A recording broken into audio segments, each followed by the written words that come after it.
Mutual funds में investment करने से पहले कुछ ऐसे इन्वेस्टमेंट ट्रैप्स हैं जिससे हमें बचना है और सावधान रहना है।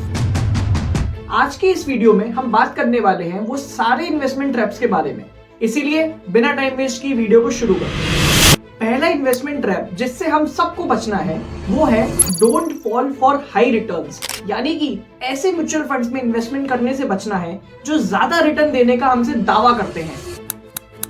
दोस्तों एक बात समझो, कई सारे एड्स आते हैं, कई सारी ऐसी स्कीम्स आती हैं जो ये एंटाइज करती हैं ऑडियंस को कि यार चलो मेरे फंड में पैसा डालो या इस फंड में पैसा डालो और मैं आपको 20% 25% का रिटर्न प्रोवाइड करूंगा। लेकिन ऐसा नहीं है पॉसिबल। क्यों पॉसिबल नहीं है, इस बात को समझना जरूरी है। डेट इंस्ट्रूमेंट्स में जब भी कोई फंड इन्वेस्ट कर रहा है, यानी कि उसके पोर्टफोलियो में जो होल्डिंग्स हैं वो होल्डिंग्स डेट वाली हैं, इसका मतलब वो आपको करीब करीब 7-8% का रिटर्न देगा। अगर वो हाइब्रिड फंड है तो वो करीब करीब 12% का रिटर्न दे सकता है। अगर वो इक्विटी फंड है तो फिर वो आपको 15% तक रिटर्न देगा ऑन एन एवरेज बेसिस। जो भी फंड यहां से ज्यादा रिटर्न का आपसे प्रॉमिस कर रहा है, इसका मतलब वहां पे बहुत ज्यादा रिस्क है। ऐसा भी हो सकता है कि वो पैसा पूरे तरीके से डूब जाए या फिर नेगेटिव रिटर्न चला जाए। इसीलिए हाई रिस्क और हाई रिटर्न दोनों एक साथ कभी नहीं चलते। इसीलिए हमेशा एक बात का ध्यान रखना है कि जितना ज्यादा रिटर्न उतना ज्यादा रिस्क है, बिकॉज कोई भी फंड इतना ज्यादा परसेंट का रिटर्न आपको बिना किसी रिस्क के दे ही नहीं सकता। अपनी समझदारी और अपनी नॉलेज का यूज करके अपने पैसे की रिस्पॉन्सिबिलिटी को समझते हुए इन्वेस्टमेंट करना है और इस तरीके के प्रोमिसेस जो हाई रिटर्न आपको देने का वादा कर रहे हैं, इनसे हमें बचना है, क्योंकि ये एक इन्वेस्टमेंट ट्रैप है। सेकेंड इन्वेस्टमेंट ट्रैप है choosing funds based on market trends. ये एक ऐसी मिस्टेक है जो बहुत सारे लोग आज के टाइम में कर रहे हैं।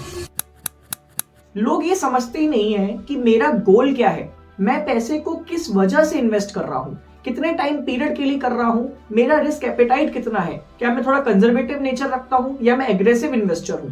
इसको समझे बिना, अपने गोल को समझे बिना, सिर्फ मार्केट के ट्रेंड को देखते हुए कि यार किसी ने कह दिया अभी ये सेक्टर बूम कर रहा है, इसमें पैसा डाल देते हैं, ये एक बहुत ही गलत थिंकिंग है और एक गलत वे है पैसे को इन्वेस्ट करने में। स्पेशली जब हम म्यूचुअल फंड्स की बात करते हैं, हमें ये समझना जरूरी है कि अपने गोल पर फोकस करके ही इन्वेस्टमेंट सही तरीके से किया जा सकता है लॉन्ग टर्म में। मार्केट ट्रेंड्स को फॉलो करते हुए इन्वेस्टमेंट करने में ऐसा हो सकता है कि कोई सेक्टर अभी बहुत ज्यादा बूम कर रहा हो और हम सबको ऐसा लगे कि यार इसमें पैसा डालो तो बहुत अच्छा रिटर्न मिलेगा, लेकिन 2-4 साल में हम ये देखेंगे कि वो सेक्टर बहुत बड़ा डाउनफॉल दिखाता है और तब हमारा पैसा नेगेटिव रिटर्न तक जा सकता है। इसीलिए अगर इतने ही ट्रेंड्स को फॉलो करना है तो फैशन में कर लो यार, ज्यादा अच्छा रहेगा। मार्केट ट्रेंड्स के हिसाब से इन्वेस्टमेंट करना बिल्कुल भी एक सही डिसीजन नहीं है और ये हमारे पर्सनल फाइनेंस के लिए बहुत ज्यादा हानिकारक हो सकता है। जो थर्ड इन्वेस्टमेंट ट्रैप है जिसको हमें अवॉइड करना है वो है एक्सपेंस रेशियो और एग्जिट लोड को बिना समझे इन्वेस्टमेंट करना। दोस्तों एक एग्जाम्पल लेते हैं और ये देखते हैं कि कैसे ज्यादा एक्सपेंस रेशियो और कम एक्सपेंस रेशियो हमारे रिटर्न्स को बढ़ा सकता है।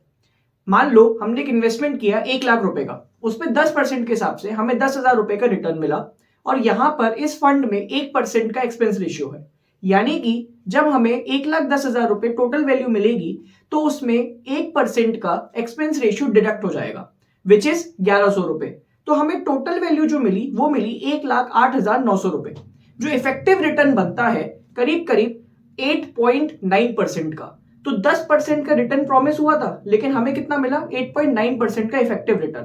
दूसरी तरफ देखते हैं, अगर कोई फंड है जिसका एक्सपेंस रेशियो मात्र 0.5% है, तो यहां पर 1 लाख रुपए के इन्वेस्टमेंट पर हमें मान लो सेम 10% का रिटर्न मिलता है और 0.5% का एक्सपेंस रेशियो है, यानी कि एक्सपेंस रेशियो डिडक्ट होने के बाद हमें जो इफेक्टिव वैल्यू मिलेगी वो मिलेगी 1,09,450 रुपए, जो कि हमारे इफेक्टिव रिटर्न को बनाता है 9.45%।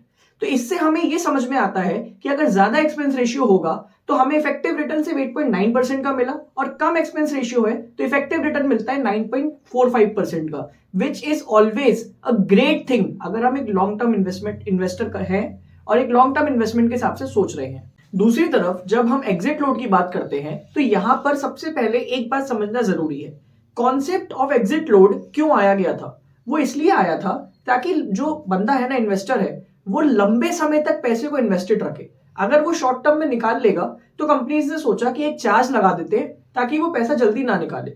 लेकिन मान लो कि आपको शॉर्ट टर्म में पैसा निकालना है, 1 साल के भीतर में ही पैसा निकालना है, तो आप ऐसे फंड में पैसा लगाओ अपना, ऐसे फंड में इन्वेस्टमेंट करो जहां पर आपको एग्जिट लोड सबसे कम देना पड़े, क्योंकि वो आपकी रिटर्न को मैक्सिमाइज करेगा और आपकी वेल्थ को ग्रो करेगा। और अगर आप लॉन्ग टर्म में चल रहे हो तो ऑब्वियसली सबसे अच्छी बात है ऐसे फंड्स में पैसा इन्वेस्ट करो जहां पे एग्जिट लोड है ही नहीं, या फिर है भी तो बहुत ही कम है, 0.1%, 0.2% इतना ही एग्जिट लोड है। ये फंड्स आपको लॉन्ग टर्म में बहुत ज्यादा हेल्प करेंगे और हमें इस इन्वेस्टमेंट ट्रैप से बचने में भी हेल्प करेंगे। जो फोर्थ इन्वेस्टमेंट ट्रैप है जिससे हमें बचना है वो है फ्रीक्वेंट बाइंग और सेलिंग करना, यानी कि अपने म्यूचुअल फंड यूनिट्स को मार्केट के हिसाब से बहुत जल्दीबाजी में बेच देना या मार्केट के हिसाब से खरीद लेना। ये एक ऐसा इन्वेस्टमेंट ट्रैप है जिससे हमें हमेशा बचना है। एक बात को समझो कि मार्केट में अगर फॉल भी आया है तो भी अगर हम एक लॉन्ग टर्म इन्वेस्टर हैं तो हमारे लिए कोई बुरी चीज नहीं है, क्योंकि लॉन्ग टर्म में मार्केट एवरेज आउट करके हमें रिटर्न देता ही देता है। एक एग्जांपल लेते हैं, अभी रिसेंटली मार्केट फॉल में कई सारी ऐसी न्यूज आई कि लोगों ने अपने एसआईपी के फंड्स विड्रॉ कर लिए या एसआईपी करना रोक दिया, आगे पैसा उसमें इन्वेस्ट नहीं कर रहे।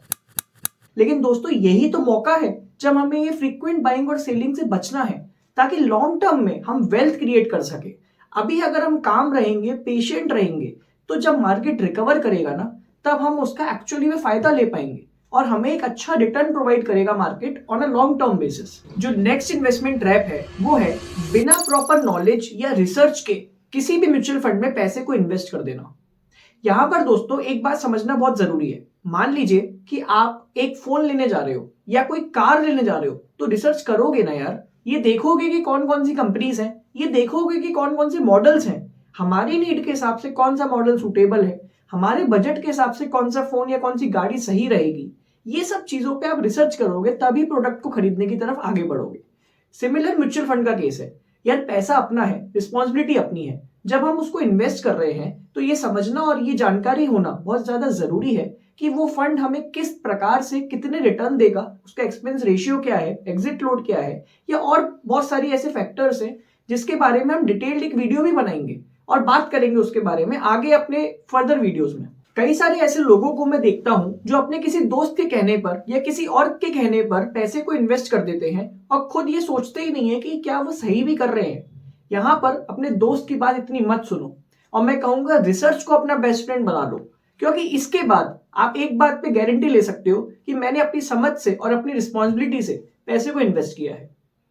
कुछ ऐसे टूल्स हैं, कुछ ऐसी वेबसाइट्स हैं जिनको हम यूज कर सकते हैं, जैसे मैं पर्सनली अपने रिसर्च के लिए यूज करता हूं। मॉर्निंग स्टार है, मनी कंट्रोल है या टिकर टेप है। कुछ ऐसे ये प्लेटफॉर्म्स हैं, कुछ ऐसी वेबसाइट्स हैं जिनको हम यूज कर सकते हैं, क्योंकि ये हमारी रिसर्च में हमें हेल्प करता है और इन्वेस्टमेंट ट्रैप से भी बचाता है।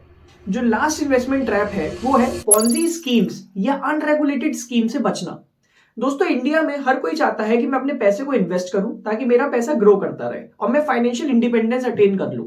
उसके लिए लोग म्यूचुअल फंड्स में इन्वेस्ट करते हैं, लेकिन कुछ ऐसे लोग हैं जो इस चीज का गलत फायदा उठाते हैं और ऐसी कई सारी स्कीम्स के हम ऐड देखते हैं, कई सारे ऐसे पेपर में ऐड आते हैं या हमें पता चलता है कि यार एक ऐसी स्कीम आई है, वो कह रही है 50% का रिटर्न दूंगा मैं आपको, लेकिन वो एक्चुअली में सही नहीं है, क्योंकि वो अनरेगुलेटेड स्कीम्स हैं। कोई गारंटी नहीं है, कोई विश्वास नहीं है कि वो स्कीम वाकई में उतना पैसा देगी और आपका पैसा भी सेफ रहेगा। इसीलिए दोस्तों सेबी द्वारा रेगुलेटेड जो इन्वेस्टमेंट स्कीम्स हैं, ऐसे फंड्स हैं, उसमें ही हमें पैसा डालना चाहिए और इस इन्वेस्टमेंट ट्रैप से हमें बचना बहुत ज्यादा जरूरी है अगर हम अपने पैसे को सही तरीके से ग्रो करवाना चाहते हैं और सही वे में इन्वेस्ट करना चाहते हैं। ये है वो सारी इन्वेस्टमेंट ट्रैप्स जिनसे हमें बचना है और अपने पैसे को सही तरीके से प्रॉपर नॉलेज एंड रिसर्च के साथ इन्वेस्ट करना है। इस वीडियो को लाइक करो, कमेंट करो और ऐसे दोस्तों तक शेयर करो जो इस ट्रैप्स में फंस चुके हैं या जिनको प्रॉपर नॉलेज इन ट्रैप्स के बारे में या म्यूचुअल फंड्स के बारे में नहीं है और शायद गलत वे में वो इन्वेस्ट कर रहे हैं। इस वीडियो को पहुंचाओ उन तक ताकि ज्यादा से ज्यादा लोगों को ये पता चले और मैं मिलता हूं आपसे अगली वीडियो में।